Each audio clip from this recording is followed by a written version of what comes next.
Salam damai dan selamat datang pada semua dalam rancangan Inverse edisi Bahasa Malaysia. Hari ini kita akan membincangkan satu topik yang sangat penting, yaitu mengenai fikiran Kristus. Saya Eric dan bersama rakan moderator saya, Moniza. Apa khabar Moniza?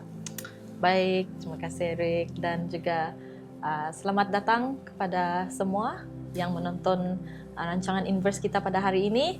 Dan bersama dengan kita hari ini, kita ada dua panelis yang hebat, yaitu saya ingin perkenalkan saudara Melvin dan juga saudara Kenny akan bersama dengan kita pada rancangan Inverse pada hari ini. Apa kabar Melvin dan juga Kenny? Ya, bagus. Sehat, puji Tuhan. Terima kasih atas jemputan untuk sesi kita pada hari ini. Ya, terima kasih juga kerana mengundang kami bersama. Salam damai buat kita semua. Saya berharap perbincangan kita hari ini akan dapat memberi inspirasi kepada kita semua. Right. Sebelum kita mulakan, mari kita bersatu dalam doa yang akan dipimpin oleh saudara Melvin. Baik, mari kita berdoa. Ya Bapa, kami berada di kerajaan syurga pada saat hari ini Tuhan. Kami berasa bersyukur kerana Engkau telah menghimpunkan kami di sini untuk mempelajari firman-Mu Tuhan. Biar apapun kami berdoakan agar Roh Kudus terus memberi kami hikmat ketika kami membicarakan tentang apa yang kami belajar selepas ini. Dan juga kami mendoakan Tuhan agar Engkau memberkati juga para pendengar yang akan bersama-sama untuk menikmati recording untuk hari ini Tuhan. Terima kasih Bapa, kami serah semua doa kami ini dalam nama Yesus Kristus Tuhan kami. Amin. Amin. Terima kasih saudara Melvin untuk doa pembukaan itu tadi. Jadi untuk perbincangan kita pada hari ini, saya suka mulakan dengan pertanyaan. Tanpa pertanyaan tidak akan ada perbincangan. Betul. Jadi pertanyaan saya pada hari ini memandangkan kita akan membincangkan topik yang disebut fikiran Kristus kan. Jadi saya ingin tujukan soalan ini kepada saudara Melvin. Berdasarkan pengalaman kamu, apa yang kamu faham dari maksud fikiran Kristus dalam konteks kehidupan seharian kamu? Boleh kamu kongsikan pada kita semua di sini? Baik Moniza, terima kasih. Jadi pada pandangan saya, fikiran Kristus ini bermaksud kita patut mencontohi sikap rendah hati, kasih dan juga pengampunan seperti apa yang diteladani oleh Tuhan Yesus kita. So kalau kita merenung balik pada Alkitab, iaitu Filipi 2:5, kita diingatkan bahawa hendaklah kamu dalam kehidupan bersama menaruh fikiran dan perasaan yang terdapat juga dalam Kristus Yesus. Jadi kalau kita lihat di sini konteks dia, ayat ini mengajarkan bagaimana kita hidup seperti Kristus Tuhan kita. Jadi satu pandangan yang sangat mendalam, di mana kalau kita lihat apa yang Rasul Paulus katakan dalam Filipi 2 ayat 5 itu tadi, di mana hendaklah kamu dalam hidupmu bersama menaruh fikiran dan perasaan yang terdapat juga dalam Kristus. Maksudnya apa yang kita lakukan haruslah ikut teladan Yesus. Jadi itu yang perkara yang sangat mendalam yang boleh kita belajar daripada ayat ini. Jadi saya ingin bertanya kepada saudara Kenny pula. Oke, bagaimana dengan pandangan Anda? Okey, terima kasih kepada pandangan semua. Okey, kalau kita lihat di dalam kitab Kolose 3 ayat 2 ada menuliskan, tumpukan pemikiranmu kepada hal-hal di syurga, bukan hal-hal di bumi. Jadi ayat ini memberi maksud bahawa kita sentiasa menumpukan kita punya pemikiran itu kepada perkara-perkara yang rohani. Okay, so jadi kalau kita melihat dalam konteks fikiran Kristus itu, kita akan sentiasa memusatkan perbaikan kita itu kepada Tuhan. Okay, kepada Tuhan. So dalam segala aspek apapun kehidupan kita itu, sentiasa kita pusatkan kepada Tuhan. Itu adalah perlu ada dalam kehidupan kita sebagai kita fokuskan kepada perkara rohani lah. Okay. Saya sangat setuju dengan pendapat yang diberikan oleh saudara Kenny tadi. Pemikiran kita ni perlu berpusat pada satu perkara yang harus kita buat. Seperti kita ingin menjalani kehidupan seperti Kristus kan, merendah diri, Hmm. seperti yang ada dikatakan oleh saudara Melvin tadi. Jadi itu adalah satu prinsip kehidupan yang kita boleh aplikasikan dalam kehidupan kita. Jadi bagaimana kita boleh mengaplikasikan prinsip ini ketika kita menghadapi cabaran dalam kehidupan seharian kita. Jadi apa pendapat kamu, Melvin, mengenai prinsip yang kita telah kupas tadi? Okey, baik. Soalan ini memang normal lah dalam kehidupan kita. Macam mana kita boleh mengaplikasikan. Jadi kalau kita lihat di sini, bagaimana kita boleh mengaplikasikan dia, kita perlu mendekatkan diri kepada Tuhan melalui doa dan juga pembacaan Alkitab. Jadi Ellen G. White menekankan di sini, dia pernah menulis bahawa hubungan kita dengan Tuhan haruslah konsisten. Jadi seperti seorang sahabat yang kita berkomunikasi bersama, seperti Yesus sahabat terindah. Jadi inilah yang membantu kita memiliki fikiran Kristus. Selain itu juga kita perlu bersedia untuk menyerahkan kehendakan kita sendiri kepada Tuhan. Walaupun kadang-kadang ia bukanlah perkara yang sangat mudah. Even saya sendiri pun merasa begitu juga. Ya, okay. So, dalam kita membentuk fikiran Kristus ni kan, sepatutnya kita perlu fokus, biasanya kita fokus kepada iman kita sendiri kan. Tetapi kalau kita tidak ada iman community, maksudnya kalau dalam gereja kita berkumpul dalam persekutuan doa gitu, kita akan bersatu dalam Kristus. Jadi kalau kita berkumpul dalam gereja dan juga persekutuan dalam doa itu, kita dapat membentuk kekuatan sikap Tuhan Yesus itu sendiri. Jadi kita tidak sendiri yang berjalan bersama Kristus, tetapi kita bersatu di dalam gereja, bersatu di dalam doa itu sebagai satu komuniti yang beriman itu. So itu kan lebih menguatkan lagi iman kita dan juga fikiran kita di dalam Kristus. Okay, yang kedua, kita berkawan dengan orang-orang yang beriman. So kalau kita berkawan dengan orang beriman ini, melalui pengalaman kita itu, kita boleh adaptasi ke dalam kehidupan kita seharian. So kalau kita melihat iman orang itu begitu kuat, kita pun secara otomatiknya kita akan seiring ataupun menguatkan lagi iman kita itu. Tapi kalau orang itu tidak kuat iman, kita berkawan dengan orang yang tidak kuat iman, secara otomatik juga kita pun iman kita tuh akan kurang juga.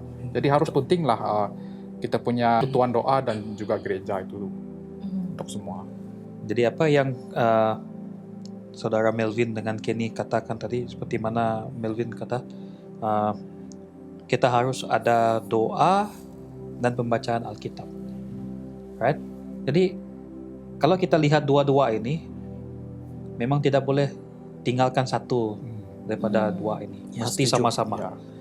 Jadi seumpamanya apabila kita berdoa, kita bercakap dengan Tuhan, dan bagaimana Tuhan membalas balik apa yang kita katakan melalui firman-Nya. So dia two-way connection lah di sana. Ya. Okay? Dia bukan one way saja. Jadi kita perlu berkomunikasi seperti mana apa yang kita buat sekarang inilah, kita komunikasi antara satu sama lain. Sebab kalau kita hanya sendirian saja, sendirian berhatlah. Okay? Memang sukar lah. Ya. Okay? Apa yang kita rasa, happy kah, sedih kah, tidak orang lain tahu. Ya. Ya, betul. Dan kalau kita sendiri saja di muka bumi ini, saya rasa bosan lah. Tidak ada fun, tidak ada orang untuk berborak dan sebagainya. Dan saya rasa mungkin akan berpenyakit lah. Akan depresi, ada anxiety dan sebagainya. Seperti mana kita lihat awal musim ini, di mana tentang kesehatan mental. Sebab musim ini kita belajar pasal kesehatan minda kita. Ya. Jadi memang perlulah kayak ada sahabat untuk kita luahkan. Dan yang seterusnya, yang apa yang saudara Kenny katakan tadi, harus ada dalam community yang menyokong. Tanpa community yang menyokong ini, kita ini seumpama satu tiang, tidak ada sokongan, jatuhlah dia. Betul. Macam rumah juga, Untuk mendirikan rumah perlu 4 yang asas dia. Kalau tidak ada sokongan, kita susun bata, datang angin, tumbang dia punya. Jadi itulah kehidupan kita. Jadi terima kasih Melvin dengan Kenny. Jadi saya rasa ramai daripada kita boleh belajar sesuatu daripada perkongsian ini. Oke, tapi ada satu lagi soalan untuk kita dibincangkan, yaitu bagaimana kita boleh memupuk fikiran Kristus dalam hubungan kita dengan orang lain. Ya Erik, saya suka dengan soalan kamu tuh. Bagaimana kita memupuk pikiran Kristus ini antara kita dan orang lain. Sebab seperti yang Erik katakan tadi, kita hidup di dunia ini bukan sendiri kan. Ya. Ya, tak best lah kalau hidup sendiri. Kita ada community. Sebab kan kita sedang membincangkan topik yang menjurus ke arah kesehatan juga kan, kesehatan mental kita. Begitu juga dengan pikiran kita. Mental, pikiran seperti Kristus, kita ingin menjalani kehidupan kita sebagaimana Yesus hidup. Jadi bukan antara kita dan Yesus sahaja, tapi bagaimana dengan community di sekeliling kita. Jadi apa pendapat kamu Melvin mengenai soalan ini? Baik, jadi pendapat saya, jadi saya percaya yang kita semua nih harus saling menghormati dan juga memahami. Seperti mana kalau kita berkomunikasi antara satu sama lain. Jadi kalau kita merungkai balik pada ayat Alkitab yaitu Efesus 4 ayat 2, jadi kita di sini diajak untuk hidup dengan segala rendah hati, lembut hati dan sabar, saling bantu dalam kasih. Jadi those keyword yang ada di sini bermaksud kita haruslah bersikap sabar dan juga tidak cepat kita untuk menghakimi orang lain. Jadi kasih seperti Kristus ni haruslah menjadi dasar dalam setiap hubungan kita, maupun keluarga, rakan-rakan dan juga orang luar kita juga. Ya. Ya, betul tuh Melvin.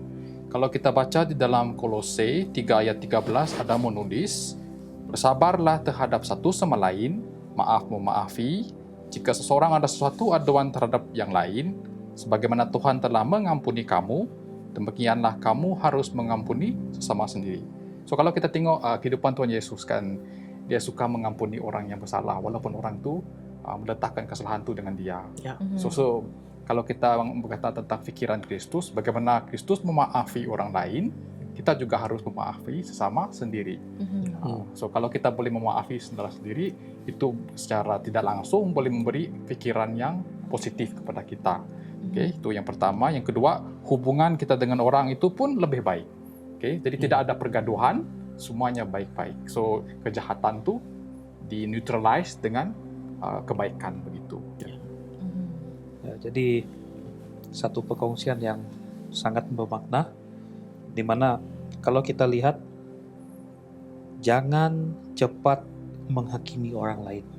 Ya, betul. Sepatutnya kita mencerminkan Kristus. Dan saya percaya apa yang Kristus telah ajarkan 2000 tahun yang lepas, di mana dia masih berjalan di atas muka bumi ini, di mana kalau kita lihat situasi perempuan itu yang disabit kesalahan itu, dan orang Farisi mereka mau ambil batu dan menikam dia, tapi Yesus kata sesiapa yang tidak pernah berbuat dosa, mentikamlah batu itu. Dan satu orang pun tidak menikam batu itu. Sebab yalah, scholar pun tidak tahu apa yang Yesus tulis di atas tanah itu. Jadi kalau kita lihat balik cerita itu, kita perlu refleksikan kepada diri kita. Di mana adakah kita ini berhak untuk menghakimi seseorang? Ya, betul. Oke. Jadi dan Yesus juga mengajarkan kita seperti mana saudara Kenny kata tadi, Yesus mengajarkan supaya kita mengampuni seseorang. Oke, bagi kalau orang tampar sebelah kiri, bagilah kanan sekali. Nah, itulah. Oke. Jadi Yesus memaafkan semua orang yang menyalibkan dia di atas kayu salib. Dia kata, Bapa ampunilah semua, mereka tidak tahu apa yang mereka lakukan.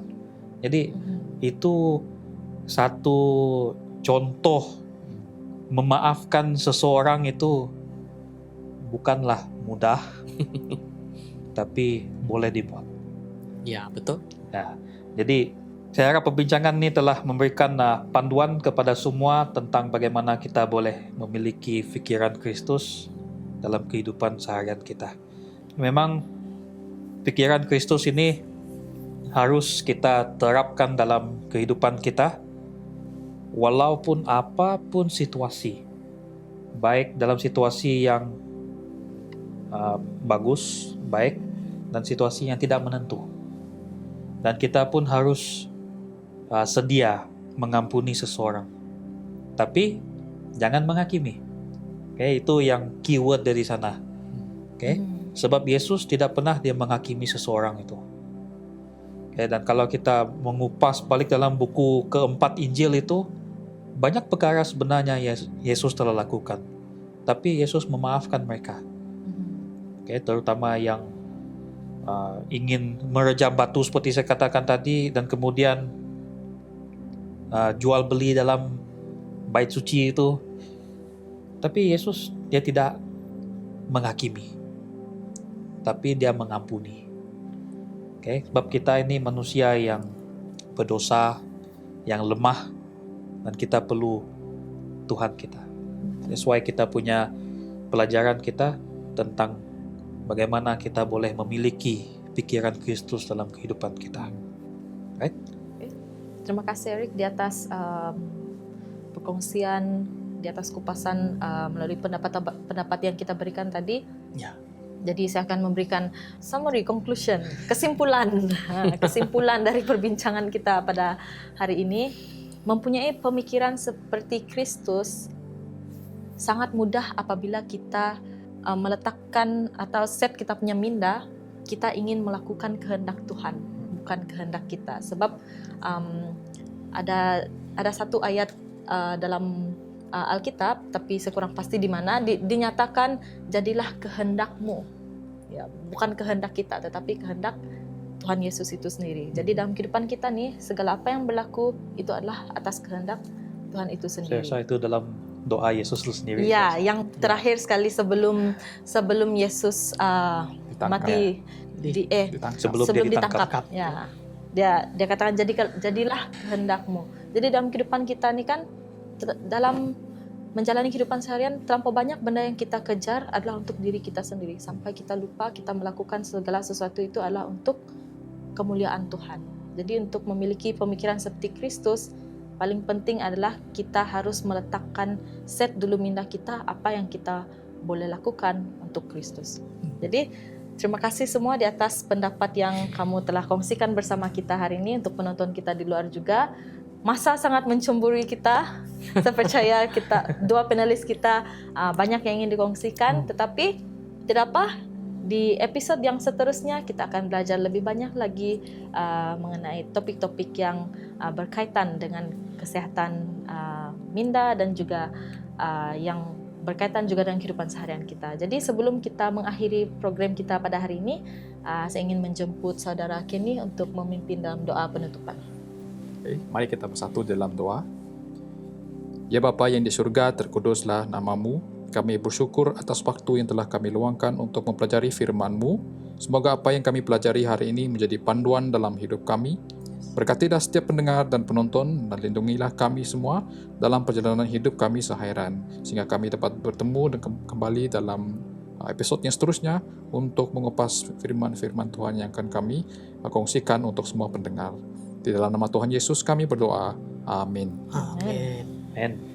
Terima kasih saudara Kenny. Terima kasih juga kepada saudara Melvin sebagai panelis kita. Terima kasih juga Moniza sebagai rekan moderator saya. Dan semua penonton yang berada di luar sana. Sampai jumpa lagi dalam episode yang seterusnya di rancangan Inverse edisi Bahasa Malaysia.